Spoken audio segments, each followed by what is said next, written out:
obviously, this is week 3 of our relationship goals series. That's something we can give at least a round of applause to, and I'm super excited for it. We've so far had Mark and Olivia, who did amazing. We had Ange and Nick, who practically preached the word of God, and there was an altar call about to happen at the end.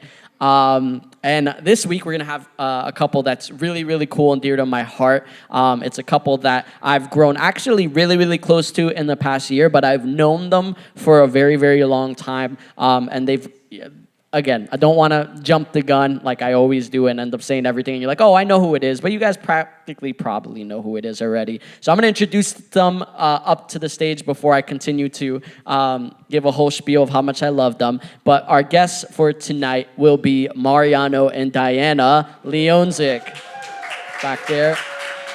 We need to do a little bit better than that. Come on. You're on the late night show with Jorge Pagan now. Yeah, I've always wanted to do one of those things. Every time people walk through the middle, it always feels like that. They're always like, I feel like I'm on a talk show host. Like, we should have. Wait, do we have microphones for these guys? Nick? What was that?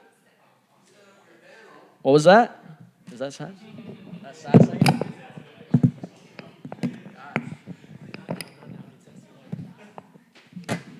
Thank you. Here you go. Thank you. Testing. Cool.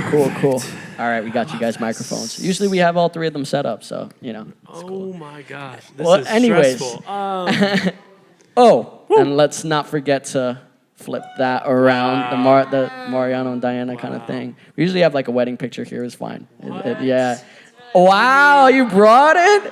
Wow, and it's spicy. okay. That's the only one we have framed. That's a spicy photo. Whoa. Let's have it like that. Wow, Hey. okay. All right. Do you guys want it for your phone background? Let us know. Everyone's just taking pictures in the front. So now I can kind of brag on you guys a little bit more. I've known them for probably as long as I've known Ange, maybe a little bit less. I remember seeing you guys for the first time in Ange's actual wedding. And then obviously we got to grow with them. They ran what used to be called Gorilla, is now called Chapter, and I met them there.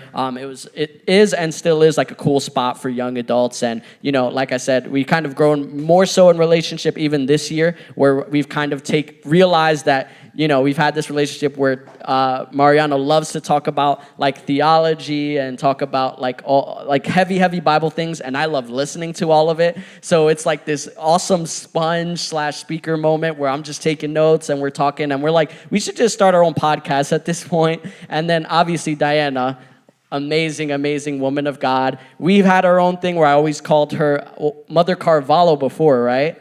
I've known you for a while. Wow. I remember when you first started drumming. We were there. Yeah? It was a beautiful thing. I didn't even know that. It was baby George. Yeah, I didn't have a beard. I looked like I was like 11 years old.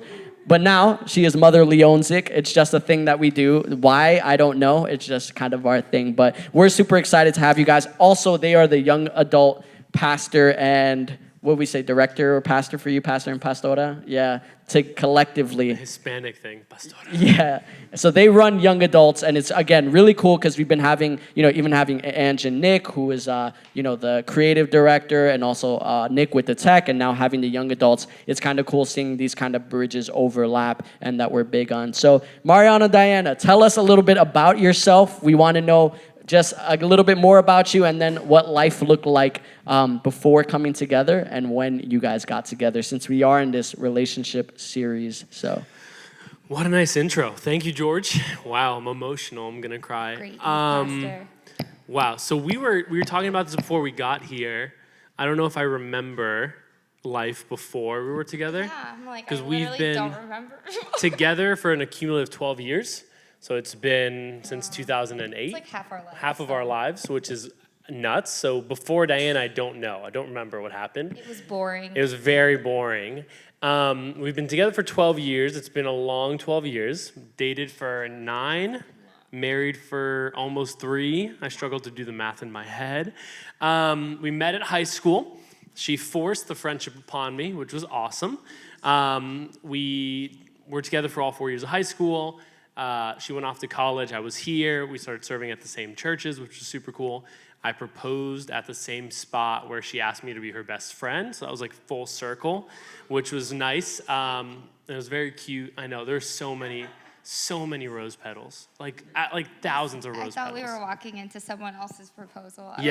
He told me that day that it wasn't happening anytime soon. So I was like, what is happening? So yeah, I played it out. I was like, it's not happening anytime soon. I'm not ready for it. It's not going to happen.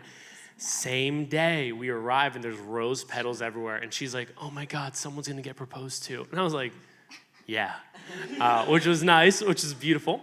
And then, yeah, I think that's it. That was a very broad. This happens every week. The guy has this kind of like simple, like, yeah, you know, we met each other and we did this and then that. And the girl's like, well, you know, it was wild because, yes, in the 3rd grade. Like, so, Diana, let's hear your side my of version? that. We're comparing now? Please, yes. All right. It happens every single week. The first time I met Mariano, I didn't like him because I thought he was really obnoxious. Tell him why. Okay, so our high school was like all of Union County towns, like kids from all the different towns. So if we hadn't gone to that school, we would have never met each other. And I was always very shy in middle school, so this was like a new opportunity, a new chapter for me. Plug that in. But he's like in the front of the class, talking to the entire class, projecting. He's best friends with everyone in the room already, and I'm just like sitting there scared on the first day of school. But eventually, I don't even know how we started like really talking, but we became friends, and I was like, all right, this is weird because we're complete opposites of each other. But that first day, I was like, I really don't like that kid. He's just gonna have such an easy life in high school, and like he's already like Mr. Exactly Popular that. on the first day. All the girls are gonna like him. He's annoying. I like don't want anything to do with him. And then I think a few weeks later, we had like been talking like through a lot of our different classes. And I think it was high school. We were like drinking soda or something. I had so much sugar in my system, and we were like walking to go to the buses, and I just stopped him, and I was like, you're gonna be my best friend. And he was just like, oh, okay. And that's how it happened. Yeah. That was pretty much it. And he did. So you're pretty loyal, I guess, because I forced it upon you. Pretty loyal. I was peer pressured into it. Name and claim. It was kind of a weird thing. It was a weird thing. I don't even know how to explain that without it just sounding very strange. But very strange. It worked. So if anyone wants to try it out sometime, let me know how it goes. It wasn't even biblical. You know what I mean? I wasn't saved, so. She wasn't saved. That's true. So I didn't really care. So how did that dynamic kind of work? Can we like hone in like a little bit on that? Like what was the dynamic that Diana was currently? I feel like you weren't like so Christian-y when we met. Like I wouldn't have like known right away that you were, and then eventually I feel like in high school you got very serious about your faith. And I was Catholic at the time, so I knew God, and I had gone through a bunch of like religious stages of life, but I just didn't have a relationship with God, and I didn't understand what it was like to have a relationship with God. And then I think I just started to notice that there was something different about him, and there was some sort, like as cheesy as it sounds, like there was like a light to him that I didn't quite understand, but I wanted to understand more. And then I actually was telling the story to somebody the other day. I decided to try and go back to my Catholic church because that was like the only thing I ever knew, and it was like Portuguese church in like Newark, and I was like, Mom, we gotta go to church, like, gotta do this, gotta get my life together. This kid, he's really nice, and he just seems like he has it all together, so we just gotta try it out again. And I kid you not, I would walk into church, and I would feel like heaviness on me, and like my eyes would start to feel like black, like as if I was gonna pass out, and I had to run out of the church like 3 weeks in a row. And it was very heartbreaking because I felt like God was like, it's too late for you. You tried it once. It didn't work out. Now you're trying it again, and it's just too late. But it wasn't, and I think I ended up telling you that I wanted to be more serious. So he sent me a sermon online that I watched. It was like a Christmas sermon, and I got saved online. Wow. And I started watching sermons like weekly, and it was so awesome. Every weekend online, because at that time we were so young too. I didn't really have the means to just get to like random churches by myself. And then in college, we started serving together in New York. So it's kind of fun. Stephen Furtick. But then I was saved, and things were great. Oh, that's super, super cool. And I think even Mariano and I like talked like a little bit about that, like in terms of like what was that dynamic kind of like, you know, was there a moment where it was like you guys both decided like we got to get serious about this? Was there a moment where you felt like if you didn't, like you guys were going to like break up or something? Like what was that like kind of dynamic like? Should we tell him what? What should we tell him? What thing? The thing? The what thing? Let's just move. What? Oh, yeah. Do you want to tell him? You tell him. No, you tell him. We're going to go on break real quick. So this is the hard thing, right? Like I grew up in church my whole life. Dad was like a worship pastor. My mom ran kids ministry. And I really liked her so much. And, was going to a Christian church. That was a bug for sure. I hate this. He was like, let me speak next. I'm like, it was difficult because, at a certain time, you begin to realize if you don't believe the same thing religious-wise, things just don't start to line up. And that's not to say anything negative about you, but there were just different levels for, like, expectations and relationships down the road. And at one point, like, it was the Lord, and it's always so weird, but, like, God, I don't want to get into the specifics of the detail, but like the Lord very clearly spoke to my mother about what was going on, and my mom's like, this is not happening anymore. And so she like cut the relationship off, which essentially just meant we kept dating in secret. It was like the day of our anniversary too. It was beautiful. It was like Valentine's Day. It was Valentine's I was like, Day. are you kidding me? Yeah, it was really bad. The worst thing in the world. But I think I knew at some point long term I was going to have to make a decision as to what to do. The cool thing was that it was never the situation where it felt like she was attempting to get to know God for me. She was really trying to figure it out for herself, and I just sort of watched as it happened, which I thought was very, very cool. And I think we had one moment when we were talking through where I sort of sat you down, and I was like, He very officially invited me to the quad of our high school. Yeah. There was like no one there. There was no one there. Skipped class It was and a went, middle so we class. don't advise doing that. I evangelized while skipping class. Like, that's the Christian I was. So we're sitting in like the open field of our school at a picnic table, and I'm like, this is the gospel. And she was like, wow. And I'm pretty sure we did like talked about Noah's Ark. I talked about Noah's Ark. It was a weird way to preach the gospel. Like, But I think we like prayed together and everything. Like I made you do like the prayer, like I accept Jesus into my heart or whatever. So it was a very intimate moment of leading someone to the Lord in prayer, which was awesome. It worked, obviously, because we're together, which is cool. But it was definitely tricky, because there were just certain things that I knew were going to be an issue down the road. Church was always a big thing. God was always a huge part of my life, and I didn't know if I could marry someone who didn't see it the same way. And I knew that even though it might not have been an issue at 16, it was going to be an issue at 25, at 26, at 27.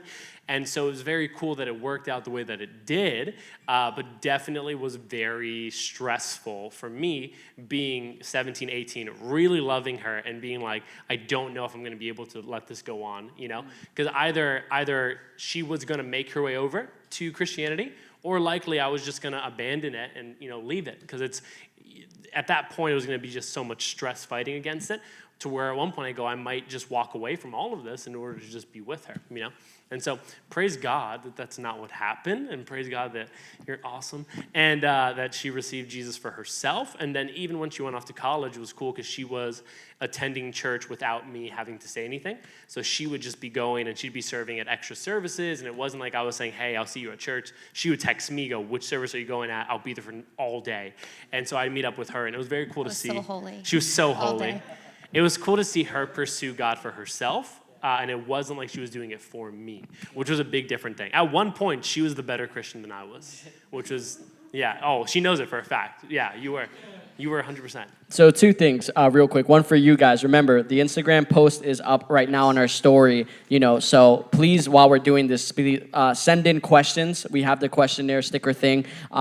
Just click on our story. I think it's the third tab. Put in questions, because we are going to go into question time in like a few minutes. I think the first week, a lot of you guys ended up doing that like the last 10 minutes, and we didn't have time for like all of them. So we want to get in as many questions as possible. But I have one question. So being together, you said 14 a year? 12. 12 years. Whoa, Exaggerate. don't exaggerate. So being together for like 12 years, what are one of the, or let's say one for both of you, biggest things that you've learned about yourself and the other person in the span of like this 12 years? About if you had to just pick myself one and thing. The other person, me first. About what did I learn about myself? I'm a lot less patient than I thought I was. Way less patient. Yeah, thank you, babes. Legitimately, I'm way more impatient than I thought I was. You don't really realize it until you get married. Because when you're single or dating and you're at home and you're impatient, it's whatever, you love you, you're never going to tell yourself you're a jerk. And then you get married to someone and you're impatient and the other person goes, you're kind of a jerk. So that was always a fun, humble moment. Like one of the first moments I remember was, for whatever reason, I got into a weird rage, like a few weeks into our marriage, where I just decided that we couldn't do anything until we cleaned our apartment. And it was like 9:30 at night. And then I was like, can we just eat dinner? To be specific, you said we're not eating Yeah. dinner That's what until I said. everything is I said, we're clean. not Like, eating. but it's 9 o'clock. Yeah, it was 9 o'clock, and I'm like scrubbing the floor with a sponge because we didn't have a mop at that point. And I remember her a few days later being like, hey, you know that's not normal, right? And I was like, yeah, that definitely, you're right, that's not normal. So I learned that from, about myself and from her. What did you learn about me? That's what I'm going for. What did I learn about you? I've learned that Diana's very focused, which has been very even more evident during quarantine. I knew my wife worked corporate. I did not know what corporate Diana looked like until she started becoming corporate Diana in our home, and it was absolutely terrifying. Like, she's taking meetings, she has corporate jargon, she's like, let's circle back to that. Like, she's using these terms and these phrases. And I realized for a lot of these days, Diana will work from like 8 to 5 p.m., and I'll work from like 8 to 11 and then play video games for a few hours and then hang out and go grab coffee, and I'll come back and work for a few more hours, and play video games again, and she's still working. So she's able to very much focus on things, which I thought was very cool. I knew she was good at her job, but now that I eavesdrop on her conversations, I know that she's really good at her job. And I also know that her coworkers love her, and she's terrifying when she's angry at her coworkers, it's a perk, Which is, it is often, but that's a whole different story. Yeah. What did you learn about yourself? What did I learn? Oh, I'm starting with myself? Yeah, and then me. Apparently, I've been conditioned to speak in a certain way that's not acceptable, and I don't even know how to change it at times. But he gets very offended when I, respond to things. Apparently, I'm very aggressive when I speak. Did you guess that? I didn't think I was aggressive. Same time, he's known you way longer than I have, but I don't know from what I've seen. Explain it? She says the You know right what it is? things. I feel like there's happy, sweet Diana. Look at her. She's just this cute little thing. But I feel like then she has this deadly side. But I also feel like every girl has that, where they flip the switch and you're done. But I think I'm being sweet Diana, and he's telling me I'm not being sweet Diana. I'm like, I don't know what She else to says say. the right things, but the way she says them is terrifying. You know what I mean? You could ask, hey, what's going on? That's a proper way to ask them, hey, what's going on? She'd be like, what's going on? What's going on? And I'm like, Diana, bro, relax. You make her sound like she came out of Ice Age, She's the little squirrel terrifying. thing. She just speaks fast and at a high frequency, I think it's from a cultural standpoint, all my friends used to think me and my parents were fighting when we would speak to They're each just other. Portuguese. It's a Portuguese thing, It's right? just you sounded like you're kind of mad sometimes. Listen. So we're just asking what's for dinner. I don't know what the big deal is. Yeah. I used to do sales for Verizon for a little bit, and anytime I'd go to a Portuguese kind of place, they'd say they're in the language, they sound really angry and vicious. And then I remember one woman, she was like, da, da, da, da, da, da, and then she just smiled, and I was like, you sounded like you just wanted to kill me, and then you smiled. Maybe it's a Portuguese kind of thing. The stress of having to live with that? Oh everything my she God. said, I love you. I'm like, stop. Don't do that. So you learned that about yourself. What's the one thing that you kind of learned about Mariano for these 12 years? And then we'll jump into some questions. He has routines. Explain. You're very passionate about alone time. Sometimes yeah. I'll go to the bathroom and I'm like, is he okay? But I think he just wants alone time. And he just closes the door. He'll take a bath or anything in the bathroom where he could be alone. He just really appreciates separation time. very Whereas pro-bath. I could be together all the time and it doesn't bother me. Yeah.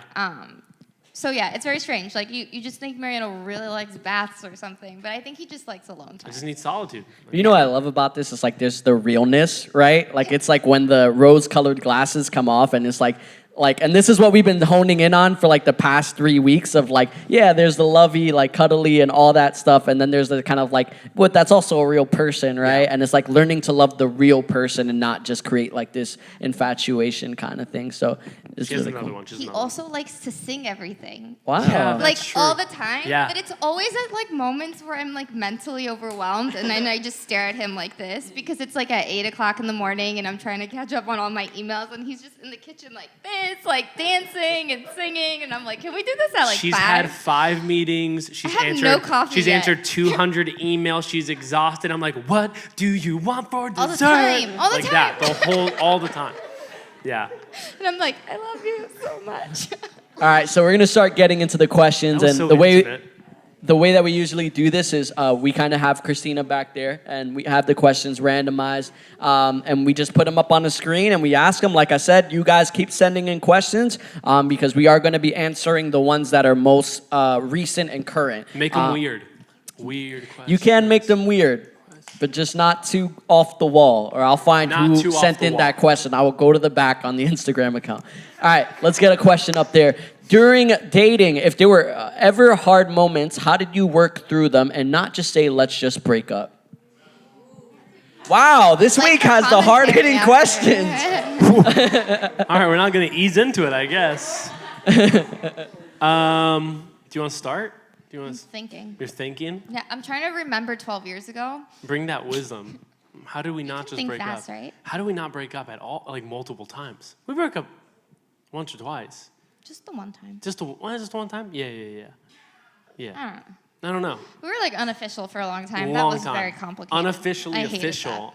We were talking for years. that. Okay. How do you work through problems and not just break So hard when your relationship is just so great. You know what I mean? You never have to work through problems. I would say like always, I mean, this is very important in marriage, but I feel like even throughout dating, I always knew it was going to be important later on, so it should start now. And I think we're kind of different in this area, but we process things differently. So I like need to communicate how I feel all the time, and he doesn't want to always communicate how he feels. But it's important to communicate with each other and learn how to properly communicate with each other without getting each other like upset, because I know a lot of girls like to process things in the moment right away and like hash it out, whereas not all guys want to talk about their feelings in the moment, and they need time to process separately and then go back to an issue. So if you try to like push on issues a lot and you don't know how to communicate with each other properly and like in a healthy way, it can cause tension in your relationship, because I know there's been dramatic points in our relationship where I'm like, we need to talk about this, like I'm so upset, and like you just shut down because you don't want to talk about it right now, but I feel like my life is falling apart and I need to talk about it right now. So I think you learn it as you go, because there are guys who love to talk about it and there are girls who just don't like to talk. So it's just like knowing each other and respecting each other's different processes of thinking and of just communicating and trying to do the best to be patient with one another, because even though I don't love that you process that way, I have to give you time some days, and there's days where you just got to talk about it. So I think that helped in dating, and it took us some time to get there. I'm sure there were days where we just went to bed mad and we're like, whatever. Yeah, and I think for this one, what's important, we'd been together for such a long time, where I think even ending high school, that's like 4 years into a relationship, you know? And I think even at that point, I always sort of knew that like Diana was going to be the one. Like ultimately, I was like, I'm going to marry her. You know, I don't know how we're going to get to that point, but it's going to happen. And so I think part of it for me was, well, there's nothing that can really be so bad that if this is my end goal, it's going to keep me from marrying her, apart from something catastrophic happening. And so I think it was very easy, because even when we did have difficult moments, even in the moments where we had to break up and we dated unofficially, I still in the back of my head was like, I'm going to marry this girl. Like illegal dating. It was illegal dating, yeah. I'm going to marry this girl. I lied to my parents for years because I was like, I'm going to marry her. And that was sort of like the thing in my head. And so I think it helps when issues did arise, because it wasn't just, well, we can break up, I'll find someone new, she'll find someone new. It very much was like, no, like we're invested, we're bought in. I do want to marry her. And so even if it gets hard, we have to find a way to work around this, because I'm not just going to let her go, and deal with having to do this whole process over again, Not to say that it was just because we were like four years in. I'm not saying that I only married you because we dated so long. It is to say it was like a big, 4 years in, you really know a person. You know them frontwards, backwards, and then even the further you go into the relationship, I think it becomes more evident that you've invested so much into them, they've invested so much into you, that you realize that one argument's not going to unravel 7 years of relationship. Even if it feels like it. Even if it feels like it. And we had really bad moments. I guess I'll just segue into that one. Yeah, we had one really bad moment. I don't even know if I told you. A few years into our relationship, year 5? when you were entering college. So yo, guys, I'm gonna say this, but you guys need to Don't ever be unofficial. Don't ever be unofficial. Put a title on things. Put a title on it. And show me some grace because we're married. So what I'm about to share with you is gonna sound horrific. So when Diana entered college, I guess as she was entering into college, I was dealing with a lot of insecurities and the fact that she was going away to college and I wasn't, and we didn't have an official title or whatever. And so I met another girl, and there was a moment where I was unofficially dating Diana and unofficially dating this other girl. And that was very difficult, confusing. That's right when we started doing ministry together too, which awesome, great time to, All three of us together. It was so good. So that was awesome. Not awkward at all. Not awkward at all. And so that was hard. Obviously, that was very difficult. And the process of getting through that was long and difficult. And yet, I think when we look back at it, not even that was enough to keep us apart, where we were like, we're going to work through this, and we're going to get through this. And she showed me an exorbitant amount of grace during that whole process. And now we're married, and we're very happily married, and we joke about that all the time. And Diana made a joke once. Tell her. No, tell him. Tell him what you want to do. Tell him. I want to make our child's middle name Hardy. Just to remind you. That's a joke, guys. That's a joke. Not the first name. Not the first nobody name. Cares about the middle name, right? The second name. Second question. I'm so sorry. What do you think about cheating and forgiveness, Diana? Wow. all you. I knew it was crazy. I was even on my heart. I was like, well, that'd be a good thing to kind of talk about. I wish that happened to somebody. Well, so no, I think, and there has been a lot of people who even talked about that topic. Do I forgive that person if this happens? And obviously, every story is different, and it's a beautiful story that God would, repair your relationship and you would eventually marry each other. But what was that process for you as someone is whether it's healing, whether it's giving a second chance, whether it's do I trust that he's changed, or what could you speak into the young girls in this group, or even guys in this group when talking about that topic? I think it, first of all, depends on the situation as well, on whether you, forgive and choose to, reconcile or not. I would say that we were always, we were best friends, and then we dated, and then we were unofficially dating, so it was very complicated for a certain amount of time. But I feel like I was, for a while, I was just, always there, you know what I mean? No matter what you did to me, I feel like I was going to be there, I was loyal, whatever. So I feel like when that happened, it was obviously very hard, and I think that was the moment where I had to be okay, you can't just always be there, because that's not healthy either, and it's not fair to me. So I had to... He says it was months. I think it was 3 weeks where I didn't talk to you. It felt like years. I didn't talk to him for 3 weeks, because at one point he realized that he was you're the one, I don't want to be with this person anymore, and he expected me to just turn around and be all right, we're cool, it's fine. And I just didn't, and I closed the door, and I didn't answer him for a long time, and we didn't hang out, and we didn't text. I was so confident I was going to win her back. I was like, girl, I'm so sorry, let's do this. And Diana was there's the door. He basically had a boombox outside my window. That was the gesture that was happening, and I was like, what's going on right now? And multiple times after I tried, and she'd be like, nope. And I'd be like, but? She'd be like, no, but. This is what you did. And I was like, okay.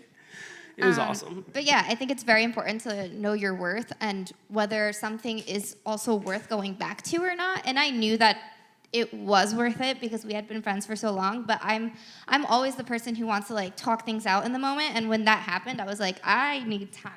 I just don't want to talk about this. And I was in a dark place. I feel like I didn't even want to talk to God during this moment. It was maybe the worst season I've ever gone through in my life, where I just felt so in a weird funk, because that was my best friend, and I always went back, and I never I always forgave, and I was never the type of person to be no, I need space. So that was just a weird moment where I felt I was really wrestling with God for a long time, and sometimes not wanting to wrestle with God about it, and eventually we got the peace that we needed to get back together, and it was wonderful. And it was the most pure form of forgiveness is such a pure, beautiful thing when it happens, and I've never experienced forgiveness in that sense. You forgive things for people for things all the time, I guess, but that was just such a important stage in our life where it was wow, this is what forgiveness really looks like, and it's really beautiful, and it makes you closer in the end. But again, I wouldn't just say like girls or guys, like just go back to the relationship just because the person wants to. Like you really have to weigh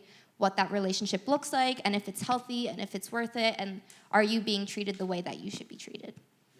And I think that's super good. And even in, with something as like extreme as that, or especially like even now with some of our youth that like always mention that or bring that up, and like you kind of taking that time 3 weeks ago, like, do I really want to go back to this? And like building these new boundaries and these new lines of like, is this worth it? And it's cool to hear real stories like this, because sometimes we have, again, this cookie cutter thing of like, this one thing happens, it's over. This one thing happens, over. This one thing happens, like the fairy tale is done. But we have had couples, not just you guys, who were able to speak on rough patches in life, and it's cool to have a couple that's like, yeah, we got married, but we had our rough times. Like we had a time where this happened, and this is how we navigated through that. Just having a season of just space from each other and figuring out what we wanted and what going back to it would look like. And I'm sure if it happened again, you would have been like, that's it, deuces, we're done.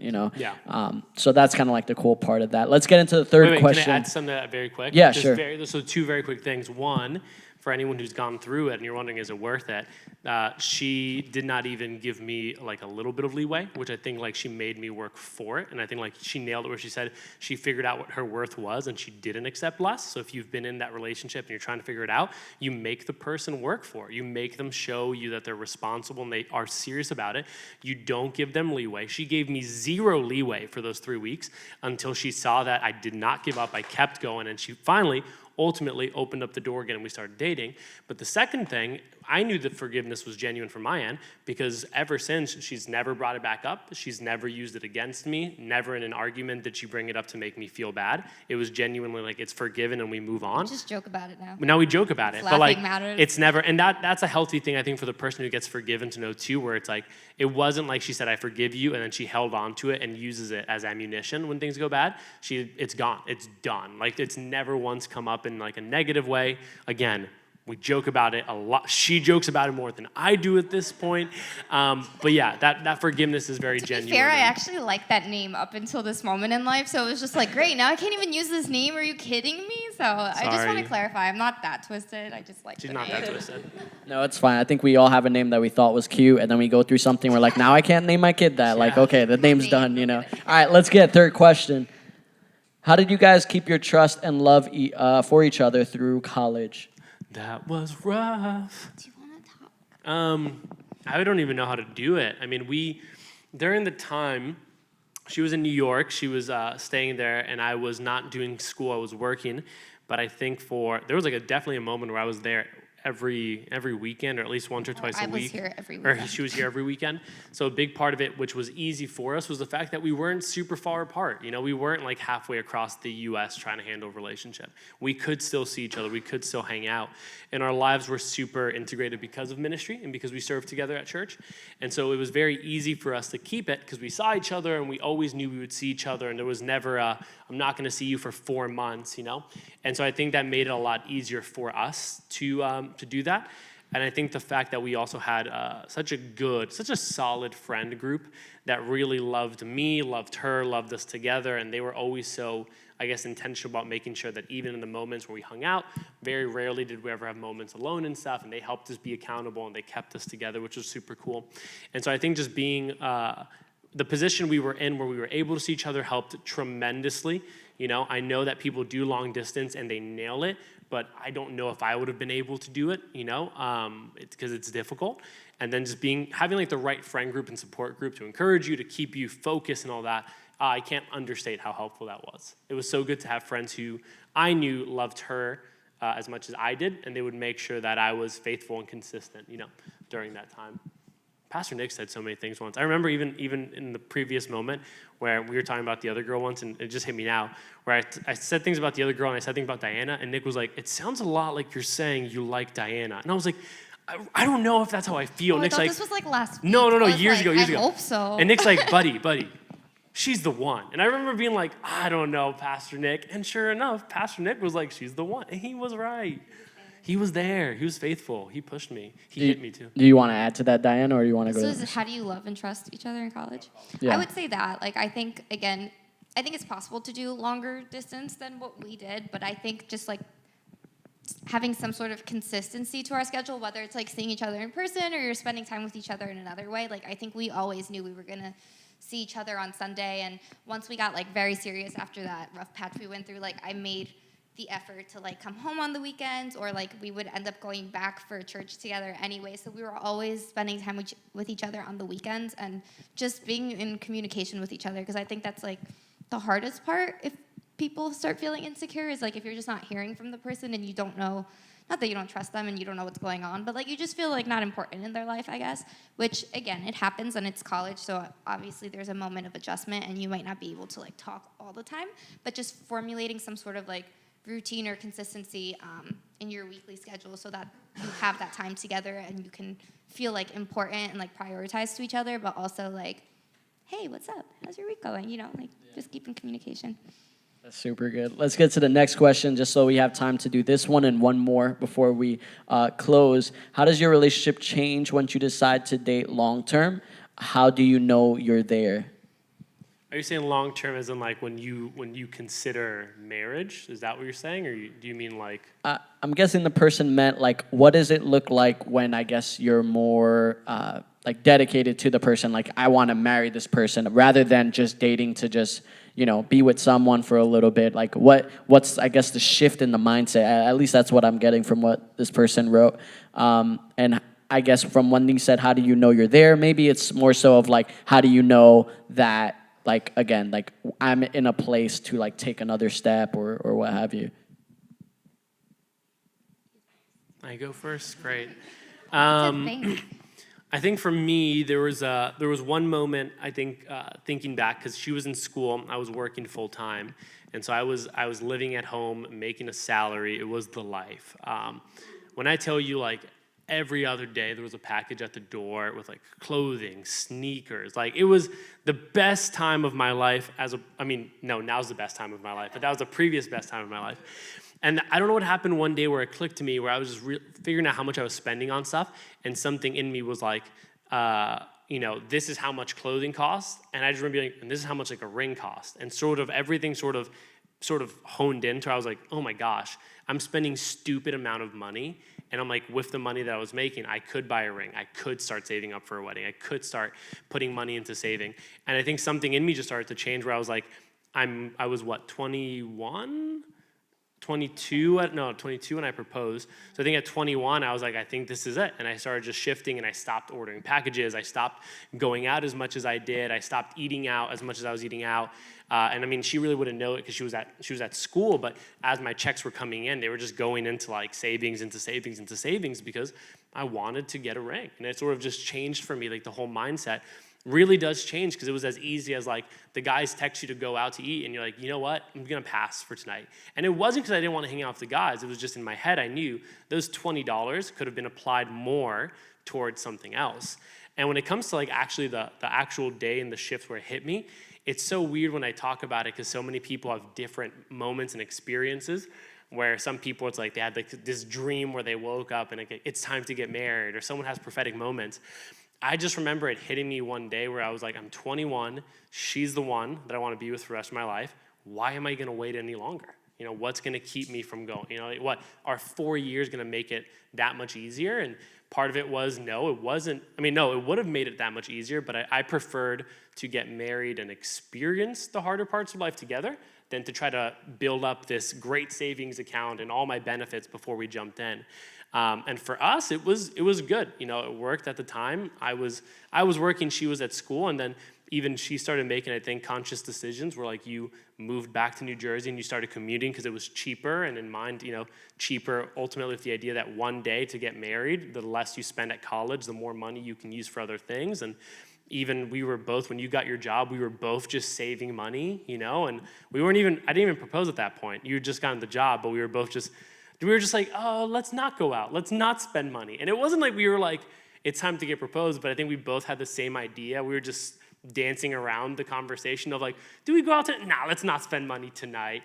And I think if someone would have asked us why not, we both would have been like, we're trying to get married. But we never had like the talk. And then one day I just woke up, and I think it was literally, I woke up, I think, like, let's say it was like Monday, I was like, I want to do it. By that Friday, Martine had the design for the ring. I think I got it like a few days later, and then I held it for 2 months in fear. He had it at my birthday party. I had it at her birthday. He gave it to me the day she had her birthday party, so I was holding the ring the whole time. At a pool party. At a pool party. So weird. Yeah, so I gave it to Thomas. Thomas held it. Thomas was walking around with this I feel like that's not a good idea. with this huge thing. It was wild. That was nuts. But yeah, I think in my head it all changed when I started thinking about what does it look like to use this money for us as opposed to t-shirts and pants. Shirts and pants. I have so many. Yeah, I was gonna say, I feel like the commuting change for me was like, all right, well, I was back all the time anyways, and that's when I like realized we were so serious. And I was like, well, if I could just spend like my weekdays here too, that would be nice. And then I'm like, I'm also paying for a room that I don't even sleep in on the weekend. So it was just like, okay, let's just move back home, spend more time together, and we can get like more serious and work towards that goal. I wanted a ring. I wanted to be able to pay for the wedding, so I was definitely like saving consciously all the time. And even like the decisions with like where am I gonna work and stuff. Like I was working in the city at the time, so I would be in New York. I mean, During the week, all the weekends. there was only one. No, I would commute in every single day. I Yeah. think every single day I had to be in New York. So it was like at one point it was when I moved back home, I still had to go back every day, and it was a long commute, and it was just really frustrating at times. So I was like, all right, I need a job that's here. I need a job that will allow me to save for the wedding. Like, I need to stop spending money on a dorm. Like, it was just like all these little decisions that I knew would help us get to that place once graduation came. Good, good. All right, so we have time for one more question before we end the night. So if we can put that up. Were you scared of marriage? No. So excited. Yeah. We knew each other for so long at this point. We're like, it's about time, you know? Like, we were dating for 9 years when we got married. Yeah. But I will say, I think that's one of our biggest things whenever I think through like, the only reason I think we weren't scared of marriage was because we had invested so much in our relationship. So we weren't, and I don't want to say this in a way that's like disrespectful or feels any, it wasn't like we were gambling it on knowing each other for a year. It wasn't like we've known each other for a year, let's get married. And you're like, let's sort of figure it out as we go.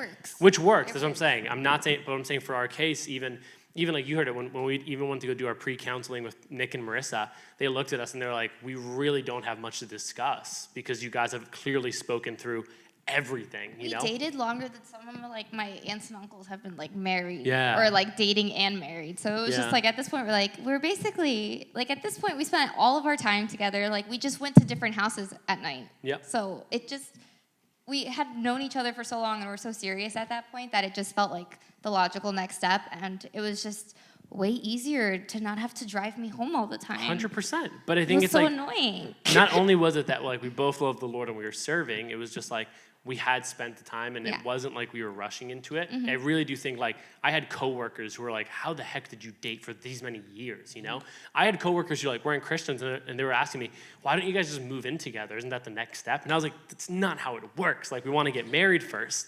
And they were like, whoa, marriage is a big step. And I'm like, we've been together for 9 years, But I think that's why I always tell people like invest in it and don't try to rush it, like not to say that it, like again, like Diana said, it could work in so many different ways, but I know for us, like having that 9-year blanket put so many things at peace because we knew each other so well. We knew our families so well, We went into the counseling and out of like 50 potential danger areas, there were only 2 that we had to really sit through.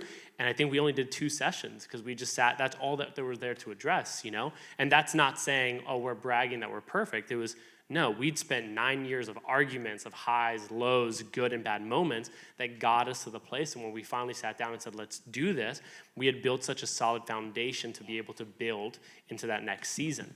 And I think the hard thing is like when you go into marriage, you just need to make sure that foundation is secure and solid. And yes, the most important foundation, obviously the same love for God and making sure He's the foundation. But the logical foundation above that is have a relationship that has depth, have a relationship that has been good and bad, It can't all be highs. The fact that we hit a lot of lows really made it so when we got into marriage and we hit lows, we were prepped for it, I don't think we had, other than one like financial issue, we never have had any major marriage arguments or struggles. And again, that's not bragging. It's just we dealt with those in year 4 and 5. So when we jumped into year 10, 11, 12 of marriage, we'd gone through the worst of the worst, And so I think not rushing into it and making sure you do stick in it for, the long haul really does help a lot. And I just think logically, so I'm sure you have a way more good answer. I mean, I would say, I wasn't scared to marry you because I knew you so well at that point, and you were literally, you are my best friend. So I felt like our foundation was so strong that there was nothing in me that would make me worry, is it going to work out? Is he the right person?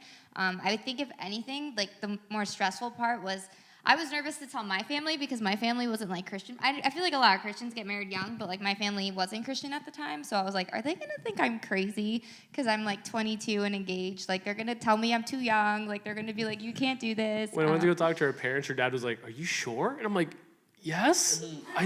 Yes. And I think he made a joke of he was like, can you even order adult beverages yet? And I was like, yes, stop. I can't. I'm an adult. I'm 21, you know? But that's the way they was. It was like that. It was I think that was what gave me most anxiety about thinking about marriage was the fact he had to talk to my parents. And I was what if they just say no? What if they think I'm not ready? That's so awkward. What do we do? And then I think just because it was right after graduation, I was can we afford a wedding? And can we afford to just live on our own and have a life together without struggling? And I always told I had a whole thing ready in case my parents told me I wasn't ready. And I was I don't what you said, I don't want to work until I get to a certain point in my life where I make a certain amount of money and I have a certain title and I have this and I have that and I figured out my life and he figures out his life and then we try to come together and join our lives together. I was I'd rather work through the beginning moments and the beginning of stages of trying to grow as professionals and careers or whatever. And even if it means we struggle at times, at least we're doing it together and we're figuring it out together and joining our lives together then, as opposed to establishing our own lives and then trying to join them when they've already been so established separately. So we got to really build one together from scratch, which was cool. Yeah, and I think even as we took the steps, God was so clearly with us, where even things progressed in a way so naturally to where it was just kept giving us, I think, validation that it was good. She landed a job that was super close to where we wanted to live. The job I had was 5 minutes from her job. The apartment we ended up getting was 3 minutes from my job, 3 minutes from her job, 5 minutes from church. And it was stuff like that where the more we were is it going to work? Is it going to work? God just kept putting things in front of us yes, it's going to work, And there's so many dumb things that I think about and I laugh about things that matter to us, even as small as she could have taken a job in the city and she was I just don't want to lose all that time commuting. And we live 5 minutes from job. You know what I mean? She can leave her job at 5 and be home at 5:05. And stuff like that where it was God was just opening up the doors where we put him first. We did what we had to do. We invested in our marriage. We were diligent in saving. And as we took those steps forward in obedience, God just kept opening up doors and opening up doors to as simple as I think we at one point wrote what we wanted in an apartment and we wrote out this big list and then we promptly threw the list out. And I think when we got the apartment, we sat down and we realized everything we wanted in the apartment was checked off of the list. And we were just that's how God worked, And it was just because we took our time in it and we trusted him and we did things the right way. We spoke to our parents. We did all the things we had to do. And yeah, I think God honors that level of obedience and, and being diligent and all that. Yeah, and that's super good. And to kind of end it, I think, even in what you guys were saying and even in taking some of that and applying that to maybe what we're walking through and stuff, even if it doesn't have to do with relationships, is idea of putting something before God, right? And it's funny because we even talked about that in prayer and stuff like that after worship, where it's we put something before God and we ask him, hey, take it, and then we see kind of what he does with it. I think I saw on a podcast, I think Liz posted it or something like that, but it was we only know when we put it before him. And oftentimes, sometimes we're God, show me a sign, God, show me this, God, show me that, but we're holding it right here, and God's can you extend it to me? Can you put it in my hands? And then there's this moment of then you get to see, oh, wait, no, I'm not called to do that. Or, oh, wait, wow, God, I see you opening door after door after door. And I think that's a beautiful part in even building our even personal relationships with God in terms of trust. But we're pretty much about time. And so what we normally do is we have, one of you guys pray for us to kind of end the night. And I don't know how long you guys will be around for. And if we give them a round of applause for just coming up out here. These guys, are crushing it in chapter, and chapters every single month. At the end of the month, I'm actually going to be preaching. George is preaching. I'm preaching at the end of the month, so I need you guys to come and support. It's what? Next Saturday. Yeah, next Saturday. Time flies by, but wow. Yeah, but it's super cool to have them come out here and, continue to push this idea of like, man, it's not youth, young adults, main church. We're all called to be a part of one body and living word. So we're going to have you guys pray us out, either one of you. And then, if you guys are around for a little bit more and anybody has any other questions that they would want to ask them or what have you, again, they'll be around for a little while. Feel free to come up and talk to them. So. Lord, thank you so much for tonight. Thank you for everybody who was able to come out, and even those who might not have been able to make it or didn't feel comfortable coming out today, Lord. I just pray that you would keep them safe and just allow them to be having a good night right now, Lord, and just be with them. Thank you for these conversations that we're able to have together as a body, Lord, and I just pray that we're able to learn from one another and our experiences, and that we could always be open and just willing to discuss what we're going through as a family, God. Thank you for the experiences that you've given us, and we just pray for every single person in this room tonight. Thank you for bringing them here, and please bring them home safely. In Jesus' name we pray, amen. Amen. All right, guys. Yes, we can definitely give one more round of applause. We could put a little bit of music in the background, but we are officially done for tonight. Like I said, if you guys want to, they're up here to talk to you. So